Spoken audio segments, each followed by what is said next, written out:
Alright, well, the coilovers are all taken off the car. I dropped them off at Viking the other day after getting them disassembled.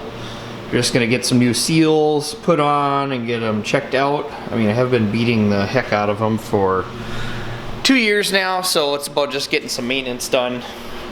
Trying to decide how much other stuff I'm gonna do on the car this winter, because I don't know, like there's some things I want to do, like raising the transmission up, and possibly if I go through all that work, for sure the floor's got to get cut. But if I cut the floor up, I might as well, I don't know, try to move the engine back a little bit, which then turns into a whole mess of stuff under the dash, and it just kind of cascades into this huge job. And I'm not sure how much I want to do on this car versus getting started on the next one. So, trying to figure that out now. But otherwise, doing maintenance stuff. Mainly with having more power this year, I was starting to see where my brakes were giving up. I mean, obviously, this rotor and this set of pads did all season, which is great. I mean, usually I've had to switch that stuff out mid-season, and they lasted a whole season, which I have to say is probably a big part of going to the Hawk. What do I have on here? The ER1s versus the DCT 60s. I think peak brake performance isn't quite as much as the DCT 60s, but these ER1s, like, man, they just last so much better. It didn't take my seals out. Usually I got to rebuild the calipers at least once, if not twice a season. I haven't touched them all year. Like, the reliability of the brake system was really good this year, and I used it more than I have in any previous season, so that's really nice. But we're getting to the point where if I want to run several hard laps, especially at a smaller track that doesn't have a lot of cool down time in between corners, I mean, you can really start getting some brake fades. So I know what I could do is the Corvette C7 rotor should slip on there, because that's a C5, C6 rotor, and that is larger diameter. But going to larger diameter, the calipers I have won't take that rotor size, so then I have to switch which calipers I have, which is either spending money on some new larger style, or Willwood style, or Brembo, or whoever else kind of a thing caliper, or I was kind of looking around. I could use a newer, like S550 Mustang caliper, because the width is the same for the rotor, and then I'm going to be building new brake brackets anyway. So looking at that as kind of more of a budget option, but we'll see what I end up deciding to do, because I do want to get going on the other car, and this one will probably end up being a little more of a street car. At least that's how it's going in my head, but I'd still use it a lot.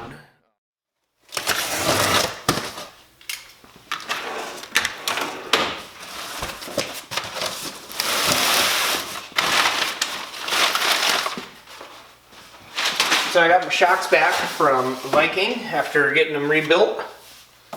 I ended up having to get a new one replaced due to the fact that apparently I broke one in a way that they've never seen before. Something about the inner parts of the shock just going and expanding, and they weren't able to take it apart. I can only imagine that that was the driver's front from when the ball joint broke and bottomed out at Black River Motorsports Park.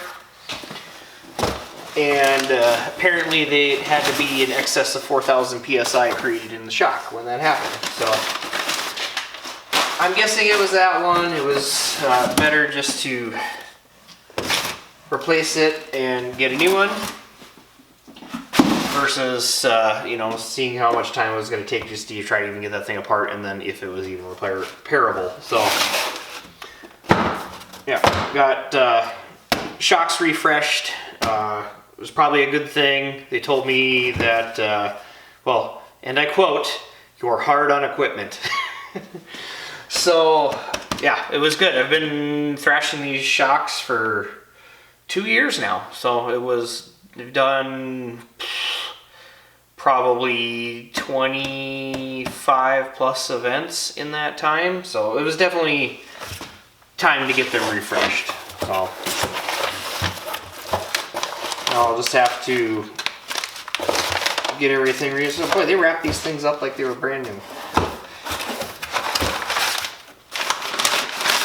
That's nice. Oh, they even cleaned up. Oh, put my bump stops back on. Awesome.